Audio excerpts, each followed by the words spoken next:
أشهد أن محمدا رسول الله.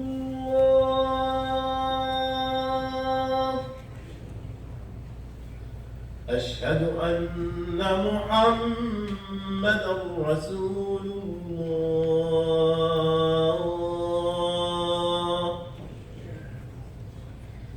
حي على الصلاة.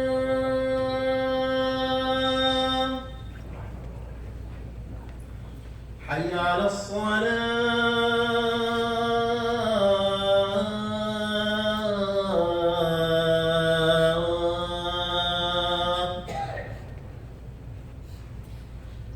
حي على الفلاح.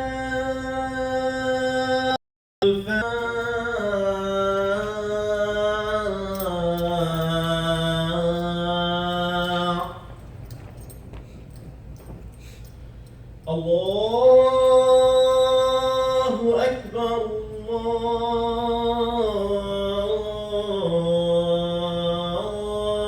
الله أكبر. لا إله إلا الله.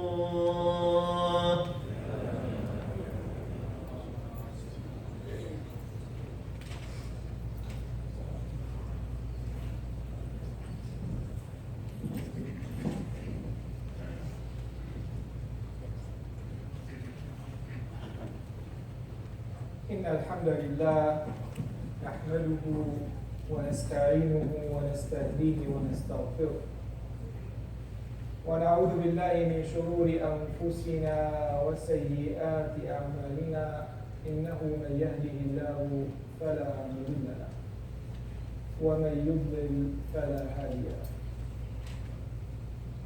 يا ربنا لك الحمد كما ينبغي لجلال وجهك ولعظيم سلطانك. سبحانك اللهم لا نحصي ثناء عليك أنت كما أثنيت على نفسك.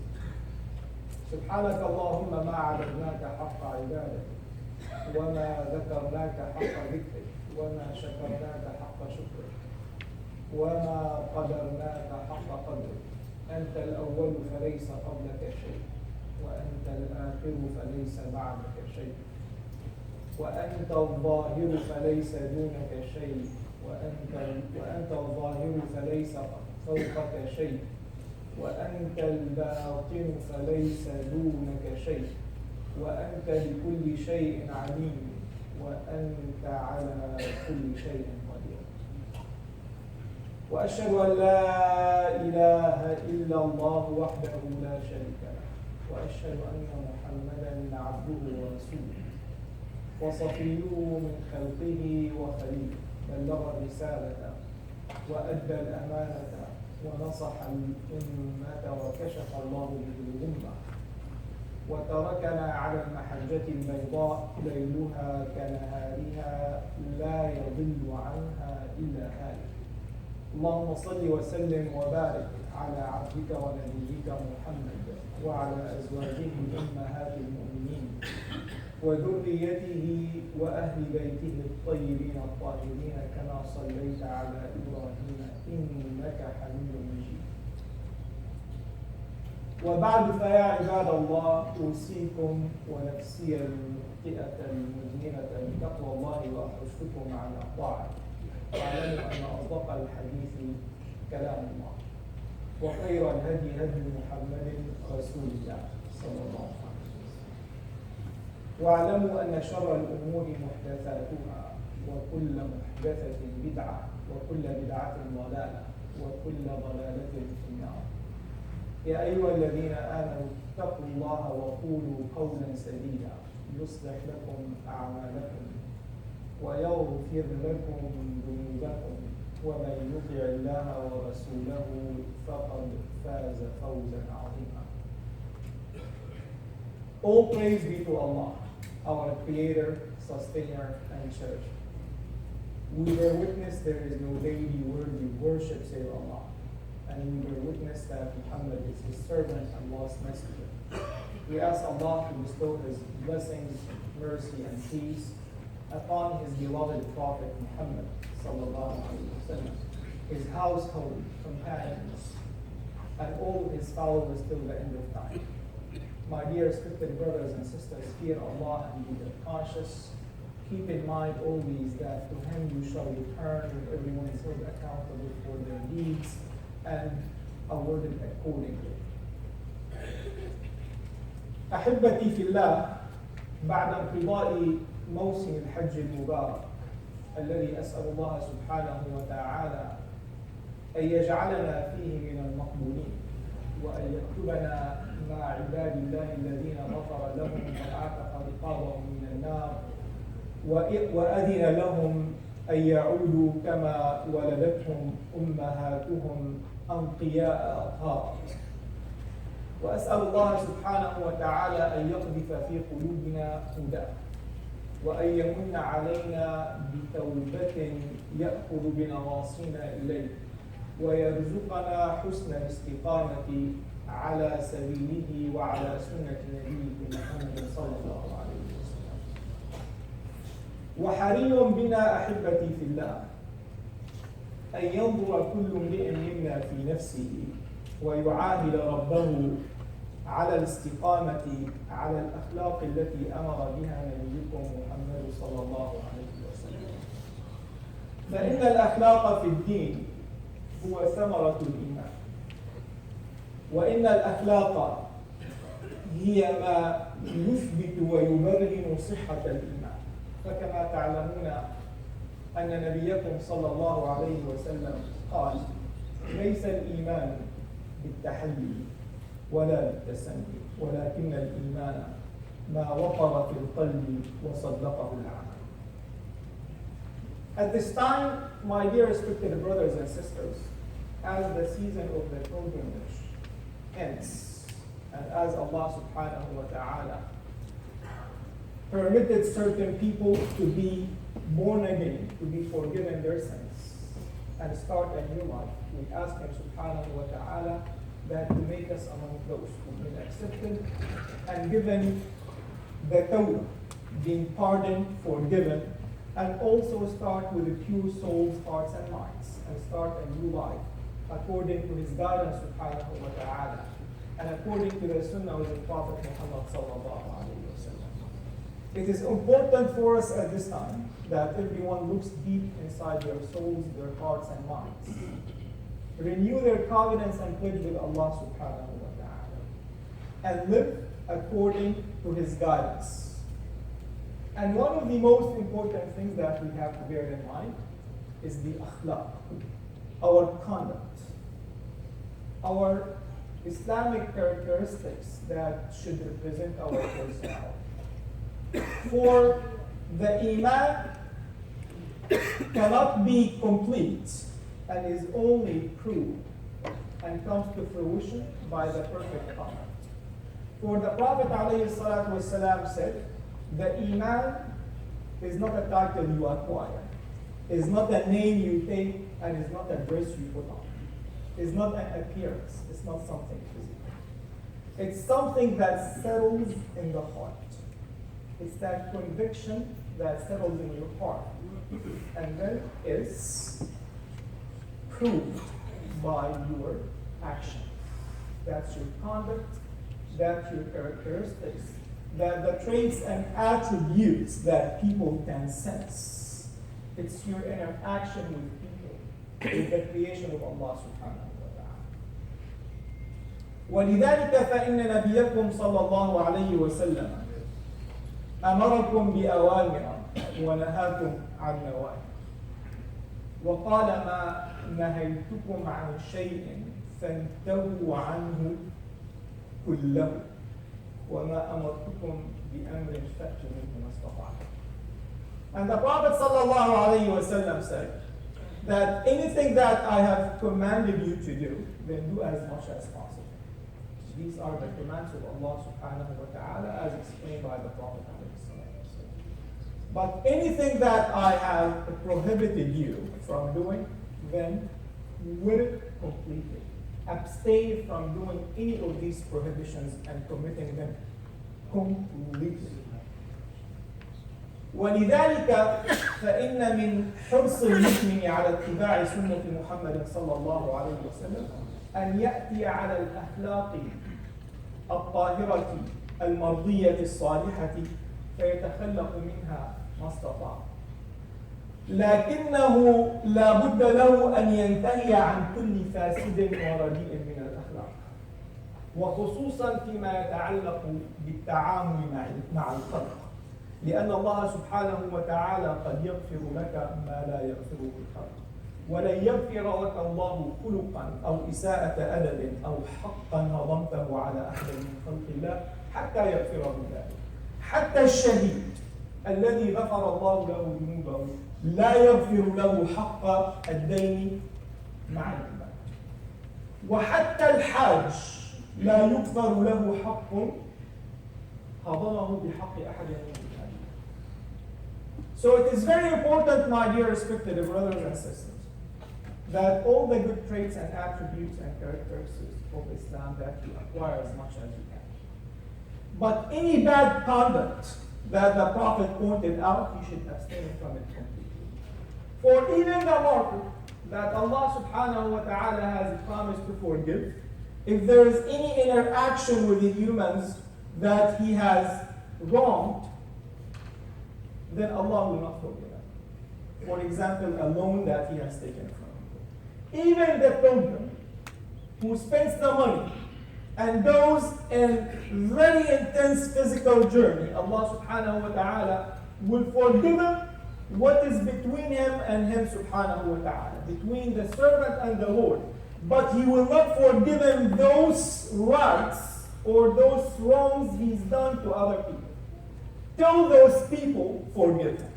ولذلك كان من قول أهل العلم أن حقوق الله قائمة على المسامحة وحقوق العباد قائمة على المشاحة. Therefore they said your interaction with Allah subhanahu wa ta'ala is based on pardoning and forgiveness. You're always hopeful that Allah will forgive you.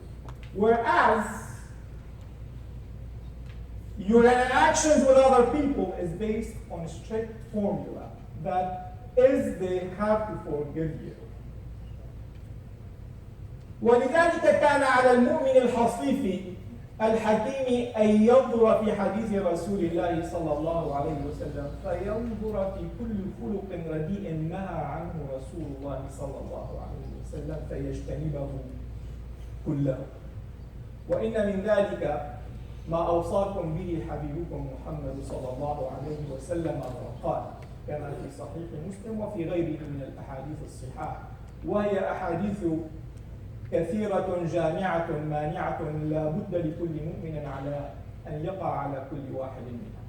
ففي واحد من هذه الأحاديث قال نبيكم صلى الله عليه وسلم لا تحاسدوا ولا تناجشوا ولا تباغضوا ولا تدابروا ولا يبع بعضكم على بيع بعض.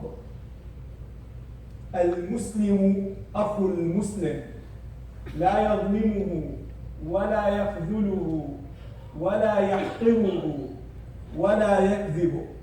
التقوى ها هنا التقوى ها هنا التقوى ها هنا. بحسب امرئ من الشر أن يحقر أخاه المسلم. كل المسلم على المسلم حرام دمه وماله وعرضه. In one of the most beautiful advice of the Prophet alayhi salatu wasalam, he has told us what the common diseases of people's conducts that they commit, and he asks us to abstain from that. And in many hadith that we inshallah try to recite as many as we could today, he said, "O people, do not be jealous of one another." And the hasad that is meant in this hadith, that when you see someone that has been surrounded by a blessing with Allah subhanahu wa ta'ala, and you wish that he loses it. It is normal for a human being to be jealous, but the prohibited jealousy here and the hasad is that you would wish it for yourself and that bounty or a blessing disappears from your brother. And then he said, وَلَا تَنَافَسُوا. Do not compete in this worldly matters, for it's not worth it. You're competing for something that Allah has said, or the Prophet has said. If it was worth of one wing of a fly or a mosquito in the sight of Allah, He would not have allowed a kafir to drink a sip of water. All your competition, all your rivalry is for something that is not even a bug in the sight of Allah subhanahu wa ta'ala. Do not go after it. And yet, it is of a major sin that when your brother has it, then you want him to lose it. That is the hasad, that is the competition that Allah subhanahu wa ta'ala doesn't want you to have it. That's a disease of the heart. وإن من شر هذه الأخلاق كما أوصاكم به نبيكم صلى الله عليه وسلم التحاسد في أمر الدنيا وهي تمني زوال النعمة عن صاحبها ثم التنافس فقال في حديث ولا تنافسوا أي لا تجتهدوا ولا تتسابقوا في أمر الدنيا لأن هذه الدنيا كما وصفها النبي صلى الله عليه وسلم لو كانت تساوي أو تعدل عند الله جناح بعوضة فما سقى الله منها كافرا شربة ماء. فكل هذا التنافس وكل هذا التناحر وكل هذا التسابق وكل هذا التشاجر بأمر لا يعدل عند الله ليس حشرة لكنها بعضا من حشرة. فأردف النبي صلى الله عليه وسلم فقال ولا تناجشوا يعني لا تتباروا في الأسواق ولا يخفض أحدكم سعر البضاعة ليضارب على صاحبه فهذا أمر ليس من خلق المسلم. المسلم سمح إذا باع سمح إذا اشترى سمح إذا قضى هكذا وصفه رسول الله صلى الله عليه وسلم. وإن من أكبر ما أوصاكم به نبيكم صلى الله عليه وسلم في رواية أخرى لهذا الحديث أن قال واجتنبوا الظن فإن الظن أكذب الحديث. One of the other advice that the Prophet ﷺ has advised you that avoid the negative thinking, the speculations about one another. For it is an illusion, and that is the worst of lies. It's a lie, it's an illusion that you convince yourself is true when it is not true. And the Prophet ﷺ told you it's the worth of speeches or conversations that's between you and yourself. It's an illusion, it's an impression, it's a speculation that is baseless. Avoid it completely. And this is why Allah subhanahu wa ta'ala says, إِنَّ بَعْضَ الظَّنِّ. A lot of these thoughts are simple. وهذا لعمري من أكبر الأدواء التي أصابت المسلمين في أيامنا هذه. ولا بد للمؤمن أن ينقي قلبه منها فهذا مرض. والله سبحانه وتعالى وصف الكافرين والمنافقين فقال في قلوبهم مرض. Allah subhanahu wa ta'ala described the non-believers and the munafiqeen, the hypocrites, as their hearts are suffering from an ailment or disease. What is that? These are the bad conducts. سوء الظن ليس بعمل ظاهر إنما هو عمل باطن في أصله. It's an internal disease that afflicts the heart and manifests by spreading the gossip, by slandering, by backbiting. You think it's something minor or trivial, it's a huge thing. It is only a symptom of the bad disease in the heart. فلا تظنوا أن هذا الأمر أمر ليس بكبير عند الله بل إنه كبير لأنه عرض لمرض في القلب. والأصل في المؤمن أنه إذا سمع أمرا عن أخ له أن يتصف بما قال الله به سبحانه وتعالى ولولا إذ سمعتموه ظن المؤمنون والمؤمنات بأنفسهم خيرا فالمؤمن إذا سمع عن أخ أو أخت أو أي امرئ تهمة أو أمرا لا أساس له ولا دليل عليه إنما يبادر إلى حسن الظن بالمؤمنين والمؤمنات. وسوء الظن إنما هو كبيرة من الكبائر التي تجتاح قلوب المؤمنين، وهذا الذي يقع فيه أو تقع فيه إنما وقع في تلبيس إبليس، ووقع في مصيرة ومزلقة من مزالق الشيطان. فالمؤمن الذي ينطوي عن قلب سليم لا يظن بمؤمن ولا بمسلم سوءا إلا إذا كان دليل واقع عليه. For the speculations and negative thinking and accepting allegations about any Muslim or any human being for that matter without a proof, without an evidence, is a serious disease. And Allah subhanahu wa ta'ala described the believers, and He specifically mentioned the believers, that when we hear such an allegation, the inclination of the believer that would positively think about one another and not the opposite. And if you're thinking the opposite, that Allah subhanahu wa ta'ala told you you're not a believer. Because the inclination of the believer is to do what is good. It is not the inclination of the believer who has a pure heart to think negatively about another human being. And if someone does, and that's the serious matter, and they like that someone else had a problem, then قالوا هذه من كبائر القلب.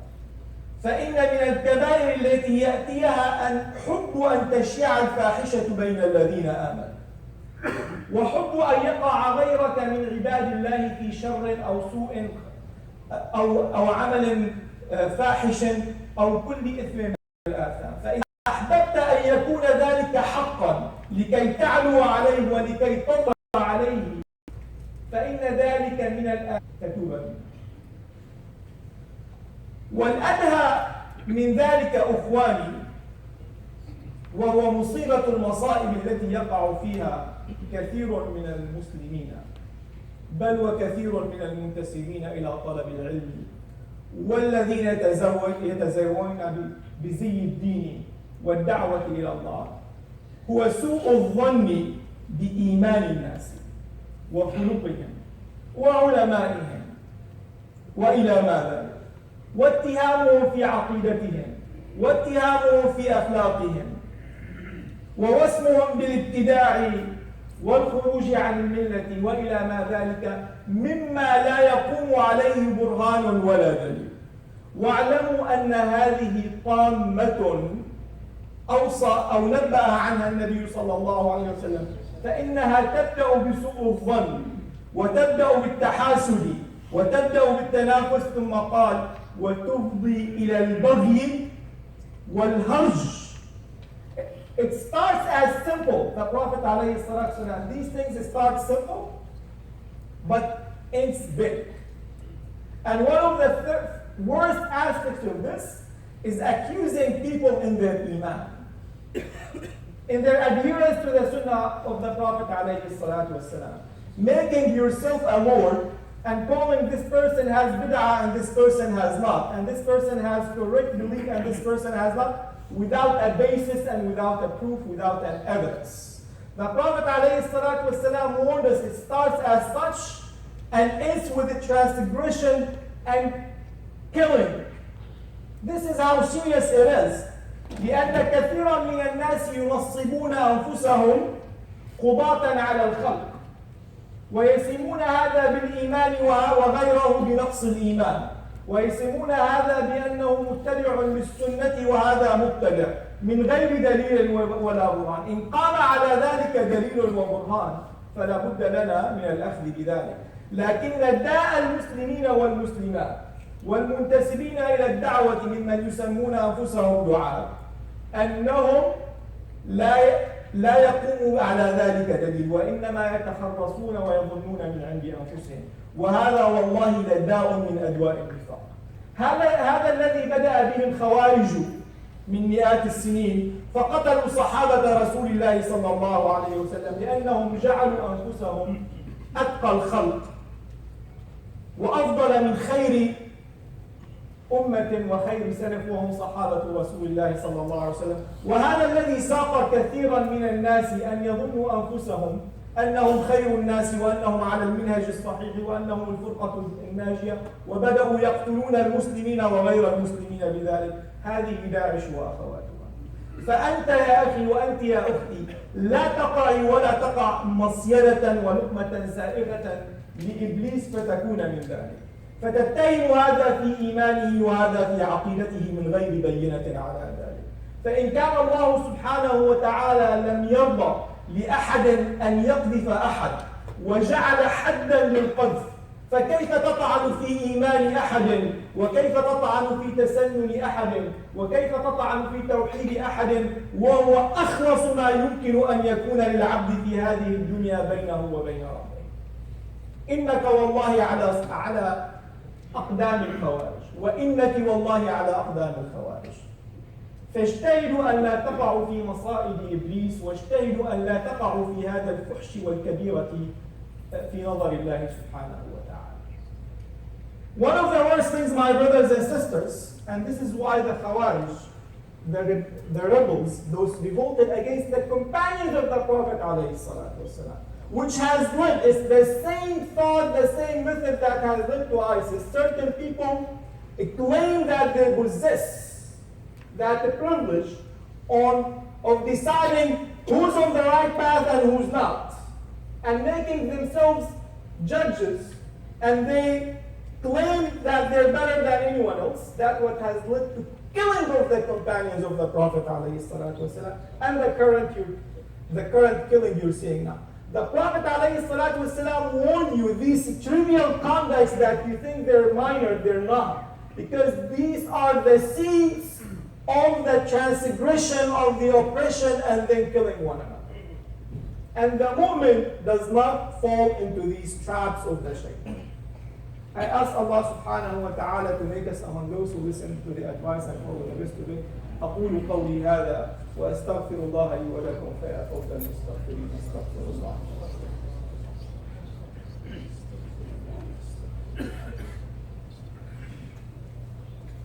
إخواني تقدموا قدر المستطاع، ومن كان في الخارج فليدخل حتى يفسح المجال لغيره. إذا قيل لكم تفسحوا في المجالس تفسحوا يفسح الله.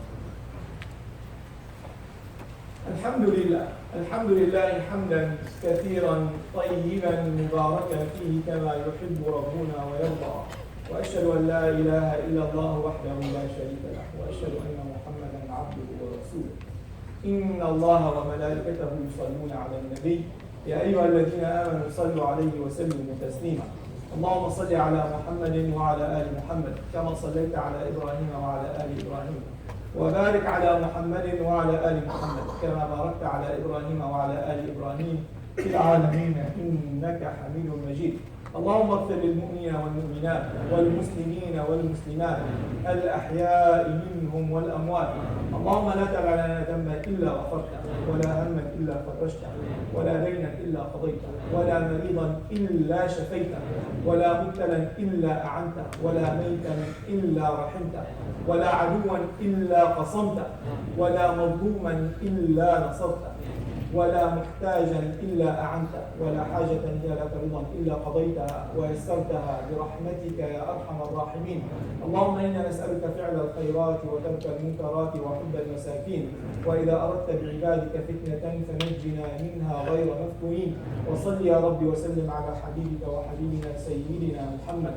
سبحان ربك رب العزة عما يصفون وسلام على المرسلين والحمد لله رب العالمين. وأقم الصلاة.